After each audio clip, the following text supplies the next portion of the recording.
Hey there everyone, your realtor Tyler Deck here, and if you're watching this video, I probably just sent you the link, so thanks for listening to what I said. So this is I'm going to try to make it quick, video just to go over the agreement of sale. So this is the contract that we use whenever we purchase a home. I've made this video because there are times where, we go over this relatively quickly, and then people have some questions afterwards.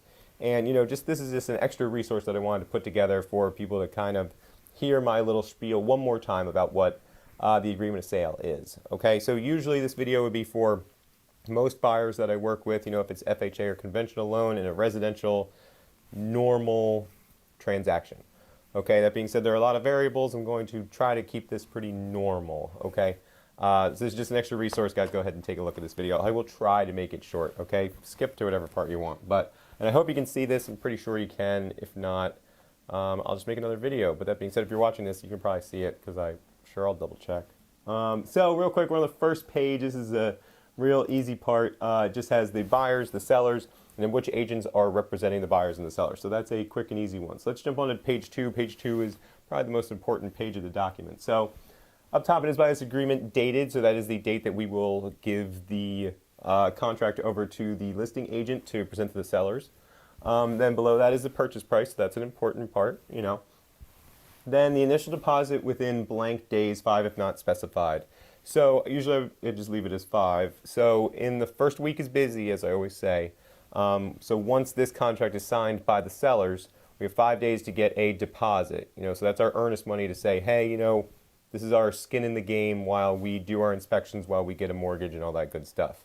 If we just run away and don't ever talk to you again, you can keep our $1,000. That being said, again, if this is a normal transaction, then if you can't get a mortgage or if something terrifying in the inspection scares us, we can get your money back and still back out of the deal, okay?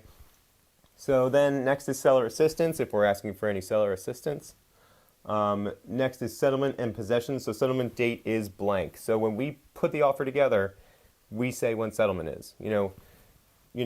That can change, if everybody agrees that because the seller A can't make it that day, that, we'll bump it back 3 days, then we can sign an addendum and it's no big deal. But that being said, if seller A really wants to settle on this day and we sign this, and then it's stuck in stone.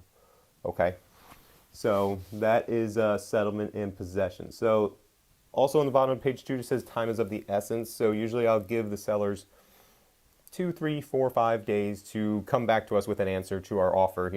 This contract that we're writing isn't good forever. They can't come back in 30 years and say, hey, you said you'd buy our house. Here, we'll take it. No, we gave you till Thursday. So anyway, so going on to page 3 here, top half isn't, you can do zoning and all that good stuff and what's included in the property if you want to add something in there. The important part is the bottom part, so that is a mortgage contingency. So usually we will elect this and just fill out the first mortgage on the property that just says, hey, if we can't get a FHA loan or a conventional loan for, whatever amount, then we want to back out of the deal and we want our earnest money back. So that we will fill out on just about everybody. This part right here will just give again, the bottom of page 3, we'll give, we'll say to the sellers, hey, we're going to fill out an entire mortgage application by blank, whatever date. That being said, if you are watching this video, you are pre-approved, because I really just won't go this far in the process without somebody who's pre-approved, because, I don't want to go all this way and find out you can't get a mortgage. So we would all just be upset. So that being said, this part is probably already done. You've probably already done this. So now we're going to move on to page 4. It's not that important, except for if we're doing a VA or FHA loan, we're just going to put the purchase price in here. It just says that VA or FHA has to get a appraisal done on the house above a normal appraisal done for a conventional loan. So that being said, that just has to, we sign that says that has to appraise for that. So usually public water, public sewer, sometimes not, whatever, that can all be filled out. You can read all this if you really want, but. So now I'm on page 6. So this is where we get to the inspections and, the due diligence. So again, if this is a normal transaction, usually we will elect, so this is where it gets a little confusing for some people to sign. So again, I'm on page 6 here. So usually we will elect on the left-hand side of the page, you will initial elected for home and property inspections and wood infestation, so a termite inspection. which is usually not very expensive and is absolutely worth the $50 or $100 to get it looked at. So again, so this will be elected and elected on page 6 on the left-hand side. If for some reason you know the house is in great shape, we can skip that part. I don't suggest it, but if you were, then we would waive it on the right-hand side. So now when we jump to page 7, usually we would just waive all of these things. You know, we don't want to back out because of a deed restriction or zoning, or because there's, we can do radon tests. So if you're really worried about the effects of radon, we can elect that, and based off of the results of those tests, we can back out of the deal. If it has a septic tank, based upon the results of the sewer test, we can back out of the deal. If it is a normal transaction, usually it's just we will waive all of that stuff. So, and that is, again, all filled out on the right-hand side of the page on page 7. So, oh, I lost my mouse. This is the second time I've done this video because I accidentally clicked out of it and it just took too long. Okay, so this is page, I really did. So this is page 8, and so this just says the inspection contingency. The contingency period is blank days, 10 if not specified. I usually make it 15 days. If for some reason we want the transaction to last a little bit longer, I might make it 20.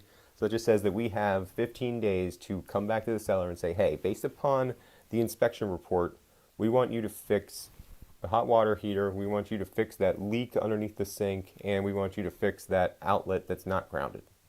And now and that's just all made up, of course, They can come back and say, no, we're not going to do any of that. You sign this, you can back out, but no. They can say absolutely, or they can counter.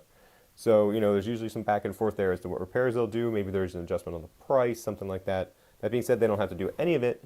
We can back out of the deal then, so it's up to us to decide, hey, based upon these repairs that they're not willing to do we want to stay in the deal? So again, we can worry about that later. This is just something to kind of know what could come.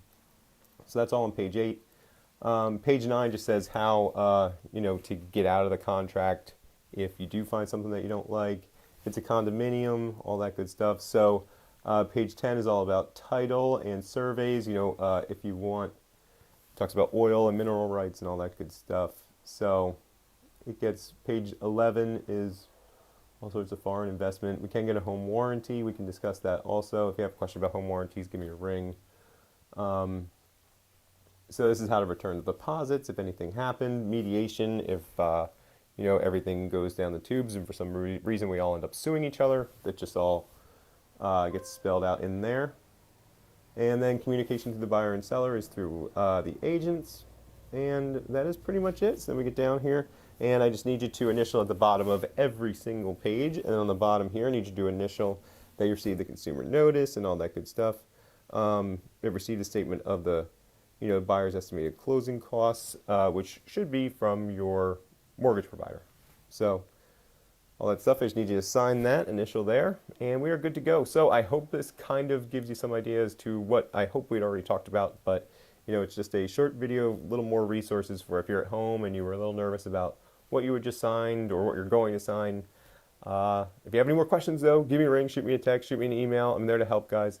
And that being said, let's go get you that house.